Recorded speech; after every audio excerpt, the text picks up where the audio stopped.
All right, so today I have the pleasure of having Mr. Nathan Gotch with me. He needs no introduction. So, without taking much time, what are the top two ranking factors for ranking across LLMs? Two. Yeah, it's tough.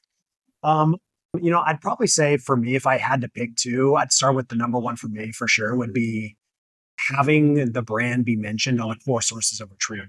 So for me, and as Chavez heard me talk about a lot today, we talked about this in both sessions that I was in. That it's just like the most important. So I think if there's anything you can do right now in your campaigns, the best thing to do is like run. I would say run at least like 5 to 10 queries in whatever campaign you're working in for commercial queries specifically. Yeah. This plumbers in whatever city you're or something, and run all the variants. Then what you want to do is extract all those citations from there. And so if you do 5 to 10, you're going to end up with, and if you run it across every AI platform, ChatGPT, Perplexity, Grok, Claude, you should do them all because there it's going to be a diverse set. You're going to get some obviously duplicates, but that'll give you the most diverse. And then that should give you at least 500 to 1,000 citations.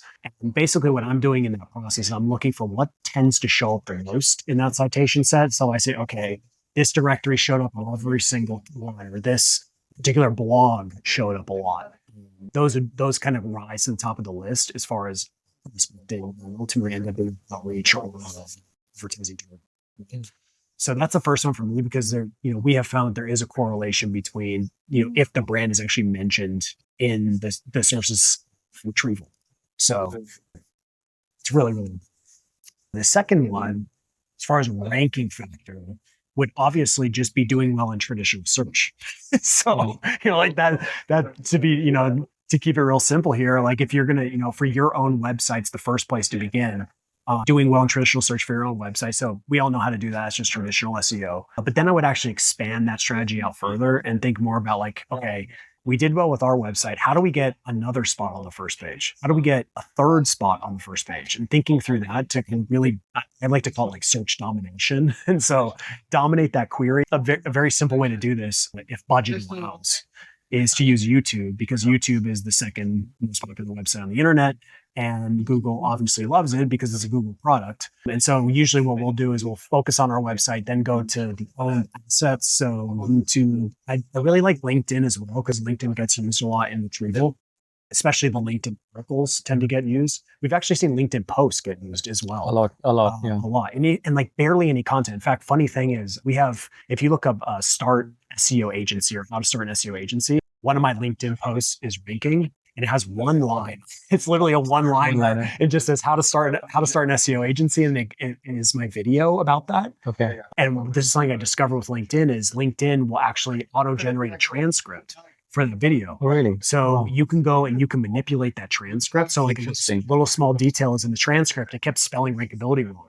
So I went in and I fixed the transcript, and that made me realize, I'm like, oh, I see. It's not actually watching any videos. It's just reading the transcript, and then LinkedIn's authority is what's lifting up that post. Wow. Right. And that was like, I had a little discovery there. And so that's just a little small anecdotal example. But Did you play around more with that strategy? yeah, I did. Yeah. And it's worked almost every single time. Yeah. That's a solid hack that was there. So, and I didn't even know you could edit transcripts, but you can. As soon as you publish it, you can go and you can edit. Not like you don't want to like mess with it to like, so it's not the actual topic of the video, but if it's like got some inaccuracies because the AIs can be a little inaccurate with transcription. Is there anything to do with any correlation with how many likes for their engagement on the post? Maybe. Yeah, maybe. I think there's a few variables. So like number one, I probably have an unfair advantage because like my entity is largely associated with SEO, right? So like if you tried to emulate what I did, you probably wouldn't see the same outcome. Also, my profile is very authoritative. I've got 70,000 followers, and I have a historical record of engagement on my profile. So like more than likely that stuff does help, but I do think Google like largely is just looking at the transcript and saying, oh, this matches the query. Let's, and LinkedIn has a lot of trust and authority. Yeah. So I think that's probably the biggest piece, but there's probably a lot of like underlying user engagement, trust signals, entity optimization kind of baked in there too. That's just harder to kind of quantify, That was a very, very solid discovery. I think I've never ever come across someone utilizing even this factor that you mentioned, that YouTube video is influencing Yeah. the SERP. You've only heard of a proper article Yeah. published, a proper post published on LinkedIn being, surfaced in citations. Any other, lesser known factor like this that you came across that were being, cited or influencing the SERPs or LLM rankings? Yeah, I mean, I think the biggest discovery was like the most recent one when I looked at HubSpot specifically, and that really like got me to realize like, okay, it's not just SEO. And Yeah. like you see that get thrown a lot of people like, oh, if you want to do well at AI, just do SEO and you'll be good. It's just not true. I have another example of this where we have a one pager. It's called St. Louis SEO Consultant. This website has ranked #1 for St. Louis SEO and St. Louis SEO Company for probably 4 years. Okay, so I have a lot of historical precedent with this. It's ranked for a really long time. But when we started doing a lot of tracking, I ran this website through and did not rank in ChatGPT, did not rank in Perplexity, like did not rank anywhere. And I'm like, okay, well, if it's just SEO, why am I not ranking? Yeah. And so like that one really got me to think. I'm like, okay, well, clearly it's not just SEO. There must be something more to this equation. And so what we did is we actually went and we got a DBA for this business and got a Google business profile. And so as soon as we got a Google business profile, there was immediate growth and visibility across the other platforms. Keyword rich business names are incredibly effective in the local pack. So ranking on the local pack immediately started to influence it more. And then what we did is we actually started to get some reviews on this profile intentionally just to see what it would do. And like the lift is ridiculous. Like it has 2 reviews. It's like crushing across every platform now. And so, yeah, just, that one little detail for me is like, I think SEO is very important. Like first, like search is really critical, but I do think it's a dangerous mentality to think that it's all the same. And I think we talked a lot about like one thing that's very different is like unlinked brand mentions. Like True. You can influence the AI without even having a link. It can literally be an unlinked brand mention that says it's sponsored. And it was still influenced. And so that's just what we've seen. You touched upon a topic that now makes so much sense to me, and that's about building your entities. Yeah. And it makes absolute sense that you have such a powerful entity in the SEO space, and that pushes a lot of your results. Anything to do with SEO and ranking, because you're a recognized entity in the space, it pushes up the results. Yeah. How crucial then you think it is right now to build entities, especially with people starting with fresh sites and then trying to rank across different niches? And what will be the best strategy to build up your entity? And also, do you think, is this even important to build a strong entity? And how would you, if it is, how would you go about building a strong entity in the space to eventually influence results? Yeah, I don't think it matters if your goal is just purely traditional SEO. Like if your goal is just, I just want to rank on Google, I don't care about anything else, it doesn't matter. Because you can just get a keyword rich domain and just blast it with links and be good to go, right? But if your goal is actually to build a lasting brand across these platforms, especially LLMs, especially LLMs, you need to have a very distinguishable brand to make it easy for the LLM to even classify the entity. So like this is why keyword rich business names are dangerous in LLMs, because the LLM might have a hard time deciphering if that's just a generic word versus an actual brand. So you don't want to do anything that's going to make the LLM's job hard. And so I would argue that having a distinguishable brand is going to make it a lot easier. That's why you see like Nike doesn't have any problem showing up in LLMs. Like the big brands that we know, they don't have any problems whatsoever because they're very distinguishable. They have obviously a lot of signals. I would argue it's incredibly important, but that's one of those things where it's like, like in SEO for a long time, you probably have clients come to you and they're like, oh, we're not ranking well, we're not doing well. And then like you throw their website through Ahrefs or SEMrush and they have no links. You're like, okay, well, this is fine, right? And it's the same thing with this. Like someone's like, oh, we don't have any visibility in ChatGPT. And I'm like, okay, well, I just looked and no one's even searched your brand ever. Yeah. Like you don't have a brand. So like, there's no good reason for you to show up there. I mean, obviously we can, for a lack of a better word, manipulate these things in a ethical way. But I would say like, one of the things that I don't think gets talked about enough is like, just be a good business that gets good reviews and like is actually a trusted real entity. Like that's going to be the thing that's going to stand the test of time.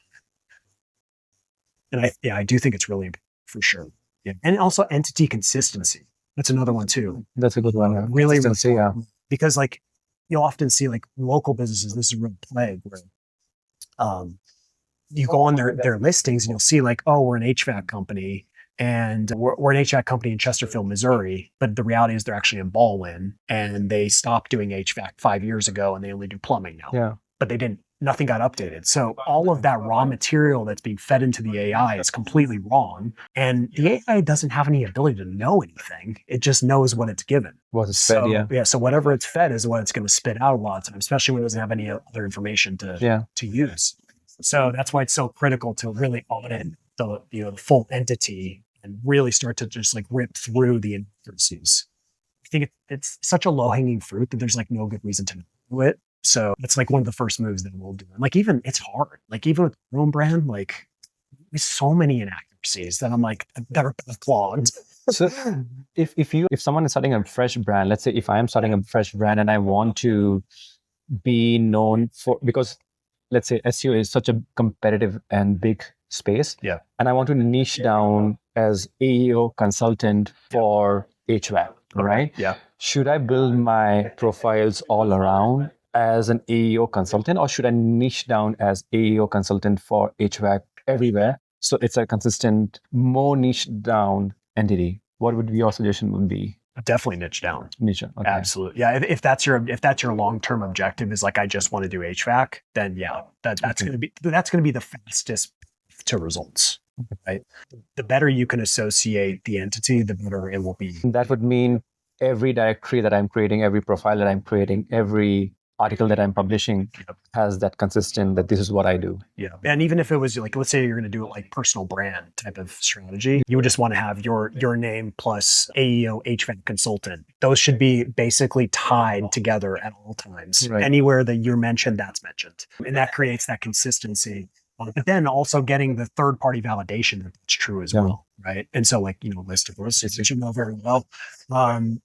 Building like who are the top AEO consultants for the HVAC industry. You're number one, right? Yeah. And that's what you do. Yeah. And I actually just ran this experiment. I have a new domain. I haven't talked to it yet. AEOconsultant.ai. So I own that domain. And I just launched a couple days ago. And so I've already started to drive signals to that EMD. And I think it's ranking on page 2 right now. So it's only like a couple days old. But I'm just going to show like the power of using funny enough, using listicles to influence the pager. So I'm using Rankability's authority. I built a listicle on Rankability that already ranks now for best AEO consultants because it has a lot of authority. Yeah. And then I'm linking to the one pager as my number. I put myself number one, even though I don't really do consulting. Yeah. It's more just an experiment. But yeah, so that's kind of how I would approach it, is like get that real tight relevance. That's even building an agency. Yeah. That's the right way to do it too. Is pick a niche and just like really focus. Cool. Thank you so much for your time, Nathan. Appreciate that. My pleasure. Yeah. Thank you.